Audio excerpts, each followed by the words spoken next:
ನಮಸ್ಕಾರ ಸ್ನೇಹಿತರೆ. ನಮ್ಮ ಸನಾತನ ಧರ್ಮದಲ್ಲಿ ಉಪವಾಸಕ್ಕೆ ಎಷ್ಟು ಮಹತ್ವ ಇದೆ ಅಂತ ನಮಗೆಲ್ಲ ಗೊತ್ತು. ಅದರಲ್ಲೂ ಏಕಾದಶಿ ವ್ರತ ಅಂದ್ರೆ ಅದನ್ನ ವ್ರತಗಳ ರಾಜ ಅಂತಾನೆ ಕರೀತಾರೆ. ಒಂದು ವರ್ಷದಲ್ಲಿ ಒಟ್ಟು 24 ಏಕಾದಶಿಗಳು ಬರ್ತವೆ. ವಿಶೇಷ ಏನಂದ್ರೆ ಪ್ರತಿ ಏಕಾದಶಿಯ ಹಿಂದೇನೂ ಒಂದು ಇಂಟ್ರೆಸ್ಟಿಂಗ್ ಕತೆ ಇದೆ. ಹಾಗೆ ವಿಶಿಷ್ಟವಾದ ಪವರ್ ಕೂಡ ಇದೆ. ಇವತ್ತಿನ ವಿಡಿಯೋದಲ್ಲಿ ನಾವು ಈ 24 ಏಕಾದಶಿಗಳು ಯಾವುವು, ಅವುಗಳ ಮಹತ್ವ ಏನು ಅನ್ನೋದನ್ನ ಕಂಪ್ಲೀಟ್ ಆಗಿ ಡೀಟೇಲ್ ಆಗಿ ತಿಳ್ಕೊಳ್ಳೋಣ. ವಿಡಿಯೋನ ಎಲ್ಲೂ ಸ್ಕಿಪ್ ಮಾಡದೆ ಕೊನೆ ತನಕ ನೋಡಿ. ಆದ್ರೆ ಅದಕ್ಕೂ ಮುಂಚೆ ಈ ವಿಡಿಯೋಗೊಂದು ಲೈಕ್ ಕೊಟ್ಟು ನಮ್ಮ ಚಾನೆಲ್ನ ಸಬ್ಸ್ಕ್ರೈಬ್ ಮಾಡ್ಕೊಳ್ಳಿ. ಹಾಗೆ ಕಮೆಂಟ್ ಬಾಕ್ಸ್ ನಲ್ಲಿ ಭಕ್ತಿಯಿಂದ ಓಂ ನಮೋ ಭಗವತೆ ವಾಸುದೇವಾಯ ಅಂತ ಬರೆಯಿರಿ. ವಿಡಿಯೋ ಶುರು ಮಾಡೋಣ. ಒಂದು ಕಾಮದಾ ಏಕಾದಶಿ. ಇದು ಚೈತ್ರ ಮಾಸದಲ್ಲಿ ಬರುತ್ತೆ. ಹೊಸ ವರ್ಷ ಅಂದ್ರೆ ಯುಗಾದಿ ಮುಗಿದ ತಕ್ಷಣ ಬರೋ ಮೊದಲ ಏಕಾದಶಿನೇ ಈ ಕಾಮದಾ ಏಕಾದಶಿ. ಇಲ್ಲಿ ಕಾಮದ ಅಂದ್ರೆ ನಾವು ಅಂದುಕೊಂಡ ಒಳ್ಳೆಯ ಆಸೆಗಳನ್ನ ಈಡೇರಿಸೋದು ಅಂತ ಅರ್ಥ. ಪುರಾಣಗಳ ಪ್ರಕಾರ ಈ ದಿನ ವ್ರತ ಮಾಡಿದ್ರೆ ಮನುಷ್ಯನ ಮನಸ್ಸಿನಲ್ಲಿರೋ ಎಲ್ಲಾ ಸತ್ಕಾಮನೆಗಳು ಅಂದರೆ ಒಳ್ಳೆಯ ಆಸೆಗಳು ನೆರವೇರುತ್ತವಂತೆ. ಅಷ್ಟೇ ಅಲ್ಲ, ನಮಗೆ ಗೊತ್ತಿಲ್ಲದೆ ನಮ್ಮಿಂದ ನಡೆದಿರೋ ತಪ್ಪುಗಳ ಪಾಪ ಪ್ರಜ್ಞೆಯಿಂದ ನಮಗೆ ಮುಕ್ತಿ ಸಿಗುತ್ತೆ. 2 ವರೂತಿನಿ ಏಕಾದಶಿ. ಇದು ಚೈತ್ರ ಮಾಸದ ಕೃಷ್ಣ ಪಕ್ಷದಲ್ಲಿ ಬರುತ್ತೆ. ವರೂತಿನಿ ಅಂದ್ರೆ ರಕ್ಷಣೆ ಅಥವಾ ಕವಚ ಅಂತ. ಈ ಏಕಾದಶಿ ವ್ರತ ಮಾಡೋದ್ರಿಂದ ನಮಗೊಂದು ಪಾಸಿಟಿವ್ ಎನರ್ಜಿಯ ಕವಚ ಸಿಗುತ್ತೆ. ನಮ್ಮ ಜೀವನದಲ್ಲಿರೋ ದುರದೃಷ್ಟ, ಬಡತನ ದೂರವಾಗಿ ಸುಖ ಸಂಪತ್ತು ಸಿಗುತ್ತೆ ಅನ್ನೋ ನಂಬಿಕೆ ಇದೆ. ಇನ್ನು ಆಧ್ಯಾತ್ಮಿಕವಾಗಿ ಹೇಳಬೇಕಂದ್ರೆ ಈ ವ್ರತ ಮಾಡೋದು ಕನ್ಯಾದಾನ ಮಾಡಿದಷ್ಟೇ ಪುಣ್ಯ ತಂದು ಕೊಡುತ್ತೆ ಅಂತ ಹೇಳ್ತಾರೆ. 3 ಮೋಹಿನಿ ಏಕಾದಶಿ. ಇದು ವೈಶಾಖ ಮಾಸದಲ್ಲಿ ಬರುತ್ತೆ. ಬಹಳ ಇಂಟ್ರೆಸ್ಟಿಂಗ್ ಆಗಿರೋ ಏಕಾದಶಿ ಇದು. ಸಮುದ್ರ ಮಂಥನ ನಡೆದಾಗ ಅಮೃತ ಸಿಗುತ್ತಲ್ವಾ, ಆಗ ರಾಕ್ಷಸರು ಅದನ್ನ ಕಿತ್ಕೊಂಡು ಹೋಗ್ತಾರೆ. ಅವರಿಂದ ಅಮೃತವನ್ನು ವಾಪಸ್ ಪಡಿಬೇಕು ಅಂತ ಭಗವಾನ್ ವಿಷ್ಣು ಜಗನ್ಮೋಹಕವಾದ ಮೋಹಿನಿ ಅವತಾರ ತಳೆದಿದ್ದು ಇದೇ ದಿನ. ಈ ದಿನ ವ್ರತ ಮಾಡೋದ್ರಿಂದ ನಮ್ಮ ಮನಸ್ಸಿನಲ್ಲಿರೋ ಮೋಹ, ತಪ್ಪು ಆಕರ್ಷಣೆಗಳು ಮತ್ತು ಪ್ರಾಪಂಚಿಕ ಭ್ರಮೆಗಳಿಂದ ನಮಗೆ ಮುಕ್ತಿ ಸಿಗುತ್ತೆ. ಮನಸ್ಸು ಕಂಟ್ರೋಲ್ಗೆ ಬರುತ್ತೆ. 4 ಅಪರ ಏಕಾದಶಿ. ಇದನ್ನ ಕೆಲವರು ಅಚಲ ಏಕಾದಶಿ ಅಂತಾನೂ ಕರೀತಾರೆ. ಇದು ಕೂಡ ವೈಶಾಖ ಮಾಸದಲ್ಲಿ ಬರುತ್ತೆ. ಇಲ್ಲಿ ಅಪರ ಅಂದ್ರೆ ಅಪಾರವಾದ, ಅನ್ಲಿಮಿಟೆಡ್ ಅಂತ ಅರ್ಥ. ಅಂದ್ರೆ ಈ ಒಂದು ವ್ರತ ಮಾಡಿದ್ರೆ ಮನುಷ್ಯನಿಗೆ ಅಪಾರವಾದ ಕೀರ್ತಿ, ಸಂಪತ್ತು ಸಿಗುತ್ತೆ. ಬ್ರಹ್ಮಹತ್ಯೆಯಂತಹ ದೊಡ್ಡ ದೊಡ್ಡ ಪಾಪಗಳು ಕೂಡ ಈ ವ್ರತದ ಪ್ರಭಾವದಿಂದ ಕರಗಿ ಹೋಗ್ತವೆ ಅನ್ನೋದು ನಂಬಿಕೆ. ಲಕ್ ಮತ್ತು ಸಕ್ಸಸ್ ಬೇಕು ಅನ್ನೋರು ಈ ವ್ರತವನ್ನ ಮಿಸ್ ಮಾಡಲ್ಲ. 5 ನಿರ್ಜಲ ಏಕಾದಶಿ. ಇದು ಜ್ಯೇಷ್ಠ ಮಾಸದಲ್ಲಿ ಬರುತ್ತೆ. ಇಡೀ ವರ್ಷದಲ್ಲಿ ಬರೋ 24 ಏಕಾದಶಿಗಳಲ್ಲೇ ಅತ್ಯಂತ ಕಠಿಣವಾದದ್ದು ಅಂದ್ರೆ ಇದೆ. ನಿರ್ಜಲ ಅಂದ್ರೆ ಹೆಸರೇ ಹೇಳೋ ಹಾಗೆ ಹನಿ ನೀರನ್ನು ಕೂಡ ಕುಡಿಯದೆ ಉಪವಾಸ ಇರಬೇಕು. ಮಹಾಭಾರತದಲ್ಲಿ ಭೀಮನಿಗೆ ಹಸಿವು ತಡ್ಕೊಳ್ಳೋಕೆ ಆಗ್ತಿರಲಿಲ್ಲ.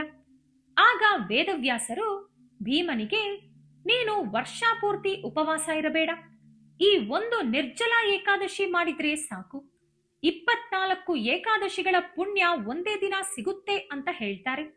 ಅದಕ್ಕೆ ಇದನ್ನ ಭೀಮ ಏಕಾದಶಿ ಅಂತಾನೂ ಕರೀತಾರೆ. 6 ಯೋಗಿನಿ ಏಕಾದಶಿ. ಇದು ಕೂಡ ಜ್ಯೇಷ್ಠ ಮಾಸದಲ್ಲಿ ಬರುತ್ತೆ. ನಮ್ಮ ದೇಹದ ಆರೋಗ್ಯಕ್ಕೆ ಈ ಏಕಾದಶಿ ಬಹಳ ಮುಖ್ಯ. ಪುರಾಣಗಳ ಪ್ರಕಾರ ಕುಬೇರನ ಶಾಪದಿಂದ ಕುಷ್ಠರೋಗಕ್ಕೆ ತುತ್ತಾಗಿದ್ದ ಹೇಮಮಾಲಿ ಅನ್ನೋ ಯಕ್ಷ ಈ ಯೋಗಿನಿ ಏಕಾದಶಿ ವ್ರತ ಮಾಡಿ ತನ್ನ ರೋಗದಿಂದ ಕಂಪ್ಲೀಟ್ ಆಗಿ ಗುಣಮುಖನಾಗ್ತಾನೆ. ಹಾಗಾಗಿ ಈ ದಿನ ವ್ರತ ಮಾಡೋದ್ರಿಂದ ದೀರ್ಘಕಾಲದ ರೋಗ ರುಜಿನಗಳು ದೂರವಾಗ್ತವೆ ಮತ್ತು ಹೆಲ್ದಿಯಾದ ಲೈಫ್ ಸಿಗುತ್ತೆ. 7 ದೇವಶಯನಿ ಏಕಾದಶಿ. ಇದು ಆಷಾಢ ಮಾಸದಲ್ಲಿ ಬರುತ್ತೆ. ಇದು ಹಿಂದೂ ಧರ್ಮದಲ್ಲಿ ಒಂದು ದೊಡ್ಡ ಟರ್ನಿಂಗ್ ಪಾಯಿಂಟ್ ಇರೋ ದಿನ. ಯಾಕಂದ್ರೆ ಈ ದಿನದಿಂದ ಭಗವಾನ್ ವಿಷ್ಣು ಮುಂದಿನ 4 ತಿಂಗಳುಗಳ ಕಾಲ ಕ್ಷೀರಸಾಗರದಲ್ಲಿ ಯೋಗ ನಿದ್ರೆಗೆ ಜಾರುತ್ತಾನೆ. ಇಲ್ಲಿಂದಲೇ ಚಾತುರ್ಮಾಸ್ಯ ವ್ರತ ಆರಂಭವಾಗೋದು. ಈ 4 ತಿಂಗಳು ಯಾವುದೇ ಅದ್ದೂರಿ ಮದುವೆ ಮುಂಜಿ ತರಹದ ಶುಭ ಕಾರ್ಯಗಳನ್ನ ಮಾಡಲ್ಲ. ಬದಲಿಗೆ ಜಪ ತಪಗಳಿಗೆ ಹೆಚ್ಚು ಟೈಮ್ ಕೊಡ್ತಾರೆ. 8 ಕಾಮಿಕಾ ಏಕಾದಶಿ. ಇದು ಕೂಡ ಆಷಾಢ ಮಾಸದಲ್ಲೇ ಬರುತ್ತೆ. ವಿಷ್ಣು ನಿದ್ರೆಗೆ ಜಾರಿದ ನಂತರ ಬರೋ ಮೊದಲ ಏಕಾದಶಿ ಇದು. ಈ ದಿನ ಕೃಷ್ಣನನ್ನ ಅಥವಾ ವಿಷ್ಣುವನ್ನ ಭಕ್ತಿಯಿಂದ ಪೂಜಿಸಿದ್ರೆ, ಕಾಶಿಯಲ್ಲಿ ಅಥವಾ ಗಂಗೆಯಲ್ಲಿ ಸ್ನಾನ ಮಾಡಿದ್ರೆ ಎಷ್ಟು ಪುಣ್ಯ ಸಿಗುತ್ತೋ ಅಷ್ಟು ಪುಣ್ಯ ಸಿಗುತ್ತೆ. ವಿಶೇಷವಾಗಿ ನಮ್ಮ ಪಿತೃಗಳಿಗೆ, ಅಂದರೆ ಪೂರ್ವಜರಿಗೆ ಮುಕ್ತಿ ಸಿಗಲಿ ಅಂತ ಈ ದಿನ ಪ್ರಾರ್ಥನೆ ಮಾಡ್ತಾರೆ. 9 ಪುತ್ರದ ಏಕಾದಶಿ. ಶ್ರಾವಣ ಮಾಸದ ಶುಕ್ಲ ಪಕ್ಷದಲ್ಲಿ ಬರೋ ಈ ಏಕಾದಶಿ ದಂಪತಿಗಳಿಗೆ ಬಹಳ ವಿಶೇಷ. ಮದುವೆಯಾಗಿ ವರ್ಷಗಳಾಗಿದ್ರೂ ಸಂತಾನ ಭಾಗ್ಯ ಇಲ್ಲದೆ ಕೊರಗುತ್ತಿರೋ ದಂಪತಿಗಳು ಈ ದಿನ ಒಟ್ಟಿಗೆ ಸೇರಿ ಭಕ್ತಿಯಿಂದ ಉಪವಾಸ ವ್ರತ ಮಾಡಿದ್ರೆ ಅವರಿಗೆ ಸದ್ಗುಣಶೀಲರಾದ ಮತ್ತು ಆರೋಗ್ಯವಂತ ಮಕ್ಕಳಾಗ್ತಾರೆ ಅನ್ನೋ ಬಲವಾದ ನಂಬಿಕೆ ಇದೆ. 10 ಅಜ ಏಕಾದಶಿ. ಇದು ಕೂಡ ಶ್ರಾವಣ ಮಾಸದಲ್ಲಿ ಬರುತ್ತೆ. ಸತ್ಯ ಹರಿಶ್ಚಂದ್ರನ ಕತೆ ನಮಗೆಲ್ಲ ಗೊತ್ತು ತಾನೆ. ಆತ ತನ್ನ ಸತ್ಯದ ಹಾದಿಯಲ್ಲಿ ಎಲ್ಲವನ್ನೂ ಕಳ್ಕೊಂಡು ಸ್ಮಶಾನ ಕಾಯೋ ಪರಿಸ್ಥಿತಿಗೆ ಬಂದಾಗ ಗೌತಮ ಮಹರ್ಷಿಗಳ ಸಲಹೆಯಂತೆ ಇದೇ ಅಜ ಏಕಾದಶಿ ವ್ರತವನ್ನ ಮಾಡ್ತಾರೆ. ಇದರ ಫಲವಾಗಿ ಆತನಿಗೆ ತನ್ನ ಹೆಂಡತಿ, ಮಗ ಮತ್ತು ಕಳ್ಕೊಂಡ ರಾಜ್ಯ ಎಲ್ಲವೂ ವಾಪಸ್ ಸಿಗುತ್ತೆ. ಅಂದ್ರೆ ಲೈಫ್ನಲ್ಲಿ ಎಲ್ಲವನ್ನೂ ಕಳ್ಕೊಂಡು ಡಿಪ್ರೆಷನ್ನಲ್ಲಿರೋರಿಗೆ ಇದು ಹೊಸ ಭರವಸೆ ಕೊಡುವ ದಿನ. 11 ಪರಿವರ್ತಿನಿ ಏಕಾದಶಿ. ಇದಕ್ಕೆ ಪದ್ಮಾ ಏಕಾದಶಿ ಅಂತಲೂ ಹೆಸರಿದೆ. ಇದು ಭಾದ್ರಪದ ಮಾಸದಲ್ಲಿ ಬರುತ್ತೆ. ಆಷಾಢದಲ್ಲಿ ಮಲಗಿದ ವಿಷ್ಣು ಈ ದಿನ ಯೋಗ ನಿದ್ರೆಯಲ್ಲೇ ಒಂದು ಮಗ್ಗುಲಿನಿಂದ ಇನ್ನೊಂದು ಮಗ್ಗುಲಿಗೆ ಹೊರಳುತ್ತಾನೆ, ಅಂದರೆ ಪರಿವರ್ತನೆ ಆಗ್ತಾನೆ. ಹಾಗಾಗಿ ಇದಕ್ಕೆ ಪರಿವರ್ತಿನಿ ಏಕಾದಶಿ ಅಂತ ಹೆಸರು ಬಂತು. ಈ ದಿನ ವ್ರತ ಮಾಡೋದ್ರಿಂದ ನಮ್ಮ ಲೈಫ್ನಲ್ಲೂ ನೆಗೆಟಿವ್ ಇಂದ ಪಾಸಿಟಿವ್ ಕಡೆಗೆ ದೊಡ್ಡ ಬದಲಾವಣೆ ಆಗುತ್ತೆ ಅಂತ ನಂಬಲಾಗುತ್ತೆ. 12 ಇಂದಿರಾ ಏಕಾದಶಿ. ಇದು ಕೂಡ ಭಾದ್ರಪದ ಮಾಸದಲ್ಲಿ ಬರುತ್ತೆ. ಇದು ಪಿತೃಪಕ್ಷ ಅಥವಾ ಮಹಾಲಯ ಪಕ್ಷದಲ್ಲಿ ಬರೋ ಏಕಾದಶಿ. ನಮ್ಮ ಪೂರ್ವಜರು ಯಾರಾದರೂ ತಾವು ಮಾಡಿದ ತಪ್ಪುಗಳಿಂದ ಯಮಲೋಕದಲ್ಲಿ ಅಥವಾ ನರಕದಲ್ಲಿ ಕಷ್ಟ ಪಡ್ತಿದ್ರೆ ಅವರ ಹೆಸರಿನಲ್ಲಿ ಈ ದಿನ ವ್ರತ ಮಾಡಿ ಆ ಪುಣ್ಯವನ್ನ ಅವರಿಗೆ ಧಾರೆ ಎರೆದ್ರೆ ಅವರಿಗೆ ತಕ್ಷಣ ನರಕದಿಂದ ಮುಕ್ತಿ ಸಿಕ್ಕು ಸ್ವರ್ಗ ಸಿಗುತ್ತೆ ಅಂತ ಶಾಸ್ತ್ರ ಹೇಳುತ್ತೆ. ಪಿತೃಗಳ ಆಶೀರ್ವಾದ ಪಡೀಲಿಕ್ಕೆ ಇದು ಬೆಸ್ಟ್ ದಿನ. 13 ಪಾಪಾಂಕುಶ ಏಕಾದಶಿ. ಇದು ಅಶ್ವಯುಜ ಮಾಸ, ಅಂದ್ರೆ ದಸರಾ ಟೈಮ್ನಲ್ಲಿ ಬರುತ್ತೆ. ಇಲ್ಲಿ ಹೆಸರಲ್ಲೇ ಇದೆ ಪಾಪ ಮತ್ತು ಅಂಕುಶ. ಆನೆ ನಿಯಂತ್ರಣಕ್ಕೆ ಅಂಕುಶ ಬಳಸೋ ತರಹ ನಮ್ಮ ಪಾದಗಳನ್ನ ಕಂಟ್ರೋಲ್ ಮಾಡಿ ನಾಶ ಮಾಡೋ ಶಕ್ತಿ ಈ ಏಕಾದಶಿಗಿದೆ. ನವರಾತ್ರಿ ಮುಗಿದ ತಕ್ಷಣ ಬರೋ ಈ ದಿನದಂದು ವ್ರತ ಮಾಡಿದ್ರೆ ಯಮಲೋಕದ ದರ್ಶನ ಆಗಲ್ಲ, ಬದಲಿಗೆ ಉತ್ತಮ ಆರೋಗ್ಯ ಮತ್ತು ಯಶಸ್ಸು ಸಿಗುತ್ತೆ. 14 ರಮಾ ಏಕಾದಶಿ. ಇದು ಕೂಡ ಅಶ್ವಯುಜ ಮಾಸದಲ್ಲಿ ಬರುತ್ತೆ. ದೀಪಾವಳಿ ಹಬ್ಬಕ್ಕೆ ಜಸ್ಟ್ ಕೆಲವು ದಿನಗಳ ಮುಂಚೆ ಬರುವಂತ ಏಕಾದಶಿ ಇದು. ರಮಾ ಅಂದ್ರೆ ಸಾಕ್ಷಾತ್ ಲಕ್ಷ್ಮೀದೇವಿ. ಈ ದಿನ ವಿಷ್ಣುವಿನ ಜೊತೆಗೆ ಲಕ್ಷ್ಮೀದೇವಿಯನ್ನ ವಿಶೇಷವಾಗಿ ಪೂಜೆ ಮಾಡ್ತಾರೆ. ಯಾರು ಈ ದಿನ ಉಪವಾಸ ಇರ್ತಾರೋ ಅವರ ಮನೆಯಲ್ಲಿ ಹಣದ ಕೊರತೆ ಇರಲ್ಲ, ದಾರಿದ್ರ್ಯ ಓಡಿ ಹೋಗಿ ಸುಖ ಸಮೃದ್ಧಿ ನೆಲೆಸುತ್ತೆ. 15 ಉತ್ಥಾನ ಏಕಾದಶಿ. ಇದನ್ನ ಪ್ರಬೋಧಿನಿ ಏಕಾದಶಿ ಅಂತಲೂ ಕರೀತಾರೆ. ಇದು ಕಾರ್ತಿಕ ಮಾಸದಲ್ಲಿ ಬರುತ್ತೆ. ಇದು ತುಂಬಾನೇ ಫೇಮಸ್ ಆಗಿರೋ ದಿನ. 4 ತಿಂಗಳು ನಿದ್ರೆ ಮಾಡಿದ್ದ ವಿಷ್ಣು ಈ ದಿನ ಎಚ್ಚರಗೊಳ್ತಾನೆ, ಅಂದ್ರೆ ಉತ್ಥಾನವಾಗ್ತಾನೆ. ಇದೇ ದಿನ ನಾವು ಮನೆಯಲ್ಲಿ ತುಂಬಾ ಸಡಗರದಿಂದ ತುಳಸಿ ಹಬ್ಬ ಅಥವಾ ತುಳಸಿ ವಿವಾಹ ಮಾಡ್ತೀವಿ. ಈ ದಿನದಿಂದಲೇ ನಿಂತು ಹೋಗಿದ್ದ ಮದುವೆ ಮುಂತಾದ ಎಲ್ಲಾ ಮಂಗಲ ಕಾರ್ಯಗಳು ಸಮಾಜದಲ್ಲಿ ಮತ್ತೆ ಸ್ಟಾರ್ಟ್ ಆಗ್ತವೆ.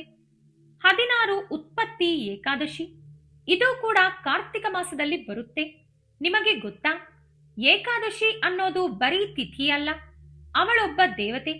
ವಿಷ್ಣು ಮುರಾಸುರ ಅನ್ನೋ ರಾಕ್ಷಸನ ಜೊತೆ ಯುದ್ಧ ಮಾಡಿ ಸುಸ್ತಾಗಿ ಗುಹೆಯಲ್ಲಿ ಮಲಗಿದ್ದಾಗ ಆತನ ದೇಹದಿಂದ ಒಂದು ದಿವ್ಯ ಶಕ್ತಿ ಹೆಣ್ಣಿನ ರೂಪದಲ್ಲಿ ಬಂದು ಆ ರಾಕ್ಷಸನನ್ನ ಸಂಹರಿಸುತ್ತೆ.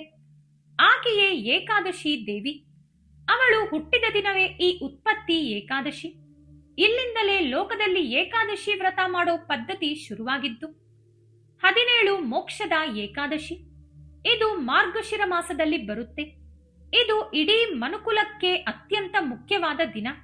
ಯಾಕಂದ್ರೆ ಕುರುಕ್ಷೇತ್ರ ಯುದ್ಧದ ಸಮಯದಲ್ಲಿ ಭಗವಾನ್ ಶ್ರೀಕೃಷ್ಣನು ಅರ್ಜುನನಿಗೆ ಭಗವದ್ಗೀತೆಯನ್ನು ಉಪದೇಶ ಮಾಡಿದ್ದು ಇದೇ ದಿನ. ಅದಕ್ಕೆ ಇದನ್ನ ಗೀತಾ ಜಯಂತಿ ಅಂತಾನೂ ಆಚರಿಸ್ತಾರೆ. ಹೆಸರೇ ಹೇಳೋ ಹಾಗೆ ಇದು ಮನುಷ್ಯನಿಗೆ ಜನನ ಮರಣದ ಚಕ್ರದಿಂದ ಬಿಡುಗಡೆ ಕೊಟ್ಟು ಮೋಕ್ಷ ಕರುಣಿಸುವ ಪವಿತ್ರ ದಿನ. 18 ಸಫಲ ಏಕಾದಶಿ. ಇದು ಕೂಡ ಮಾರ್ಗಶಿರ ಮಾಸದಲ್ಲಿ ಬರುತ್ತೆ. ವರ್ಷದ ಕೊನೆಯಲ್ಲಿ ಬರೋ ಈ ಏಕಾದಶಿ ನಮಗೆ ಸಫಲತೆ ಅಂದ್ರೆ ಯಶಸ್ಸು ಕೊಡುತ್ತೆ. ನಾವು ಎಷ್ಟೇ ಕಷ್ಟಪಟ್ಟು ಕೆಲಸ ಮಾಡಿದ್ರೂ ಕೆಲವೊಮ್ಮೆ ಅದೃಷ್ಟ ಕೈಕೊಡುತ್ತೆ ಅಲ್ವಾ? ಅಂತಹ ಸಂದರ್ಭದಲ್ಲಿ ಈ ಸಫಲ ಏಕಾದಶಿ ವ್ರತ ಮಾಡಿದ್ರೆ ನಾವು ಕೈಗೊಳ್ಳೋ ಬಿಸ್ನೆಸ್, ಕೆರಿಯರ್ ಅಥವಾ ಯಾವುದೇ ಕೆಲಸದಲ್ಲೂ 100% ಸಕ್ಸಸ್ ಸಿಗುತ್ತೆ ಅನ್ನೋ ನಂಬಿಕೆ ಇದೆ. 19 ವೈಕುಂಠ ಏಕಾದಶಿ. ಇದನ್ನೇ ಮುಕ್ಕೋಟಿ ಏಕಾದಶಿ ಅಂತಲೂ ಕರೀತಾರೆ. ಇದು ಪುಷ್ಯ ಮಾಸದಲ್ಲಿ ಬರುತ್ತೆ. ದಕ್ಷಿಣ ಭಾರತದಲ್ಲಂತೂ ಈ ದಿನ ದೇವಸ್ಥಾನಗಳಲ್ಲಿ ಜನಸಾಗರವೇ ಹರಿದು ಬರುತ್ತೆ. ಈ ದಿನ ವೈಕುಂಠದ ಬಾಗಿಲು ತೆರೆದಿರುತ್ತೆ ಅಂತ ಜನ ನಂಬುತ್ತಾರೆ. ತಿರುಪತಿ ಸೇರಿದಂತೆ ಎಲ್ಲಾ ವಿಷ್ಣು ದೇವಸ್ಥಾನಗಳಲ್ಲಿ ವೈಕುಂಠ ದ್ವಾರ ಅಂತ ಮಾಡಿರ್ತಾರೆ. ಅದರ ಮೂಲಕ ಹೋಗಿ ದೇವರ ದರ್ಶನ ಮಾಡಿದ್ರೆ ಸಾಕು, ನಮ್ಮ 7 ಜನ್ಮದ ಪಾಪ ಕಳೆದು ನೇರ ವೈಕುಂಠ ಸೇರಬಹುದು ಅನ್ನೋದು ಭಕ್ತರ ಅಚಲ ನಂಬಿಕೆ. 20 ಷಟ್ಟಿಲ ಏಕಾದಶಿ. ಇದು ಕೂಡ ಪುಷ್ಯ ಮಾಸದಲ್ಲಿ ಬರುತ್ತೆ. ಇಲ್ಲಿ ಷಟ್ ಅಂದ್ರೆ 6, ತಿಲ ಅಂದ್ರೆ ಎಳ್ಳು. ಈ ದಿನ ಎಳ್ಳನ್ನು 6 ರೀತಿಯಲ್ಲಿ ಬಳಸಬೇಕು. ಅಂದ್ರೆ ಎಳ್ಳು ಮಿಶ್ರಿತ ನೀರಿನಿಂದ ಸ್ನಾನ ಮಾಡೋದು, ಎಳ್ಳಿನ ಪೇಸ್ಟ್ ಹಚ್ಚಿಕೊಳ್ಳೋದು, ಎಳ್ಳನ್ನು ದೇವರಿಗೆ ಅರ್ಪಿಸೋದು, ಎಳ್ಳಿನ ದಾನ ಮಾಡೋದು, ಎಳ್ಳನ್ನು ತಿಂದು ಮತ್ತು ಎಳ್ಳಿನಿಂದ ಹೋಮ ಮಾಡೋದು. ಇದು ನಮ್ಮ ದೇಹದ ನೆಗೆಟಿವ್ ಎನರ್ಜಿನ ಕ್ಲೀನ್ ಮಾಡಿ ಗ್ರಹ ದೋಷಗಳನ್ನ ನಿವಾರಣೆ ಮಾಡುತ್ತೆ. 21 ಜಯ ಏಕಾದಶಿ. ಇದು ಮಾಘ ಮಾಸದಲ್ಲಿ ಬರುತ್ತೆ. ಪುರಾಣದಲ್ಲಿ ಮಾಲ್ಯವಾನ್ ಮತ್ತು ಪುಷ್ಪವತಿ ಅನ್ನೋ ಗಂಧರ್ವರು ಇಂದ್ರನ ಶಾಪದಿಂದ ಪಿಶಾಚಿಗಳಾಗಿ ಹುಟ್ಟಿ ಕಷ್ಟಪಡ್ತಿರ್ತಾರೆ. ಆಗ ಅವರು ತಿಳಿಯದೆ ಈ ಜಯ ಏಕಾದಶಿಯ ದಿನ ಉಪವಾಸ ಇದ್ದು ಬಿಡ್ತಾರೆ. ಅದರ ಪುಣ್ಯದಿಂದ ಅವರಿಗೆ ದೆವ್ವದ ಜನ್ಮದಿಂದ ಮುಕ್ತಿ ಸಿಗುತ್ತೆ. ಅಂದ್ರೆ ನಮ್ಮ ಸುತ್ತಮುತ್ತ ಇರೋ ನೆಗೆಟಿವ್ ಶಕ್ತಿಗಳು, ಕೆಟ್ಟ ದೃಷ್ಟಿ ಅಥವಾ ಇನ್ಯಾವುದೇ ಭೀತಿಯಿಂದ ಮುಕ್ತಿ ಪಡೀಲಿಕ್ಕೆ ಇದು ಶ್ರೇಷ್ಠ ದಿನ. 22 ವಿಜಯ ಏಕಾದಶಿ. ಇದು ಮಾಘ ಮಾಸದಲ್ಲಿ ಬರುತ್ತೆ. ರಾಮಾಯಣದಲ್ಲಿ ಶ್ರೀರಾಮನು ಸೀತೆಯನ್ನು ಹುಡುಕಿಕೊಂಡು ಲಂಕೆ ಕಡೆ ಹೊರಟಾಗ ಮುಂದೆ ಬಂಡೆ ತರಹ ನಿಂತಿದ್ದು ಒಂದು ವಿಶಾಲವಾದ ಸಮುದ್ರ. ಆ ಸಮುದ್ರವನ್ನ ದಾಟೋದು ಹೇಗೆ ಅಂತ ಚಿಂತೆ ಮಾಡ್ತಿರ್ಬೇಕಾದ್ರೆ ಬಕದಾಲ್ಬ್ಯ ಮಹರ್ಷಿಗಳು ರಾಮನಿಗೆ ಈ ವಿಜಯ ಏಕಾದಶಿ ವ್ರತ ಮಾಡೋಕೆ ಹೇಳ್ತಾರೆ.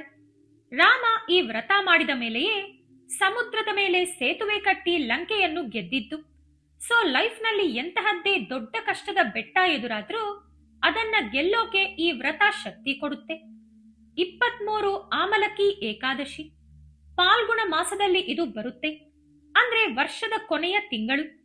ಆಮಲಕಿ ಅಂದ್ರೆ ನೆಲ್ಲಿಕಾಯಿ. ಈ ದಿನ ನೆಲ್ಲಿಕಾಯಿ ಮರಕ್ಕೆ ವಿಶೇಷ ಪೂಜೆ ಮಾಡ್ತಾರೆ. ಯಾಕಂದ್ರೆ ನೆಲ್ಲಿಕಾಯಿ ಮರದಲ್ಲಿ ವಿಷ್ಣು ಮತ್ತು ಲಕ್ಷ್ಮಿ ನೆಲೆಸಿರ್ತಾರೆ ಅನ್ನೋ ನಂಬಿಕೆ ಇದೆ. ಆಯುರ್ವೇದದಲ್ಲೂ ನೆಲ್ಲಿಕಾಯಿಗೆ ತುಂಬಾ ದೊಡ್ಡ ಸ್ಥಾನ ಇದೆ. ಈ ದಿನ ವ್ರತ ಮಾಡೋದ್ರಿಂದ ನಮಗೆ ಉತ್ತಮ ಆರೋಗ್ಯದ ಜೊತೆಗೆ ಅಕ್ಷಯ ಪಾತ್ರೆಯಂತಹ ಐಶ್ವರ್ಯ ಸಿಗುತ್ತೆ ಅಂತ ಹೇಳ್ತಾರೆ. 24 ಪಾಪ ವಿಮೋಚನಿ ಏಕಾದಶಿ. ಇದು ಕೂಡ ನಮಗೆ ಪಾಲ್ಗುಣ ಮಾಸದಲ್ಲಿ ಬರುತ್ತೆ. ಹಿಂದೂ ಕ್ಯಾಲೆಂಡರ್ ವರ್ಷದ ಕಡೆಯ ಏಕಾದಶಿ ಇದು. ಹೊಸ ವರ್ಷ ಶುರುವಾಗೋ ಮುನ್ನ ನಾವು ಇಡೀ ವರ್ಷದಲ್ಲಿ ಮಾಡಿರೋ ಎಲ್ಲಾ ತಪ್ಪುಗಳು, ಪಾಪಗಳು ನಮಗೆ ಮುಳ್ಳಾಗಬಾರದು ಅಂತ ಈ ಪಾಪ ಮೋಚನಿ ಏಕಾದಶಿ ವ್ರತ ಮಾಡ್ತಾರೆ. ಇದು ನಮ್ಮ ಹಳೆ ಕರ್ಮಗಳನ್ನೆಲ್ಲ ತೊಳೆದು ನಮ್ಮ ಆತ್ಮವನ್ನು ಪ್ಯೂರ್ ಮಾಡಿ ಹೊಸ ವರ್ಷಕ್ಕೆ ನಮ್ಮನ್ನ ರೆಡಿ ಮಾಡುತ್ತೆ. ಕೇಳಿದ್ರಲ್ಲ ಸ್ನೇಹಿತರೆ, 24 ಏಕಾದಶಿಗಳ ಹಿಂದಿರೋ ಒಂದಕ್ಕೊಂದು ಅದ್ಭುತವಾದ ರಹಸ್ಯಗಳನ್ನ. ಬರೀ ಧಾರ್ಮಿಕ ಅಷ್ಟೇ ಅಲ್ಲ, ತಿಂಗಳಿಗೆ 2 ಬಾರಿ ಉಪವಾಸ ಇರೋದ್ರಿಂದ ನಮ್ಮ ಬಾಡಿ ಡಿಟಾಕ್ಸ್ ಆಗಿ ಹೆಲ್ತ್ ಕೂಡ ಸೂಪರ್ ಆಗಿರುತ್ತೆ ಅಂತ ಸೈನ್ಸ್ ಕೂಡ ಹೇಳುತ್ತೆ.